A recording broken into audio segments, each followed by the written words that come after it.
একজন প্রবাসী, যে কোনো একজন বিদেশিকে একবার জিজ্ঞাসা করো, ছেলেরা জিজ্ঞাসা করো একজন প্রবাসীকে যে টাকাটা জমাইতে কি পরিমাণ কষ্ট, কলজাটা মাটিত লাগিয়া। আমি নিজে দেখছি তো অসংখ্যবার হজ উমরার মধ্যে কত মানুষ দেখলাম কি কষ্টে টাকা রোজগার করে, 12 ঘন্টা ডিউটি করে, 12 ঘন্টা টানা, ওইখানে কোনো ফাঁকিবাজি নেই।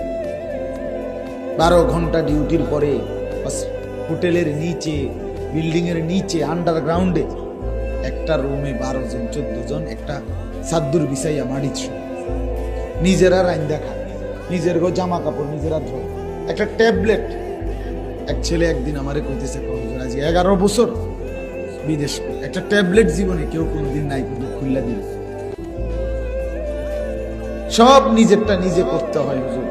কত সময় জ্বরে, মাথা ব্যথা, এই পাশ ওপাশ কাতরাই সারা রাত, বিবি নাই, সন্তান নাই, বাবা নাই, মা নাই, কেউ যে একটু আদর করে হাত বুলায় দিব,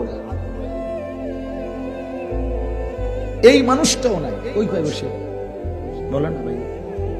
এরপরে এক ছেলে আমার একদিন কইতেছে, হুজুর আমি কোনোদিন যদি কেউ একটা মুরগি এমনি দেয়, কেউ যদি একটা বার্গার দেয়, কিছু একটা দিলে খাইয়া রাত্রের আর রান্ধি না, এই পানি কদ্দুর খাইয়া শুইয়া লাই, যে কি শরীরের ক্লান্তি, এই কষ্ট করে বাপ এই জমানো টাকাগুলো দেশে পাঠায়, সেই টাকা তুমি 2 আঙ্গুল দিয়া মোবাইল টিপে শেষ করে নেবে।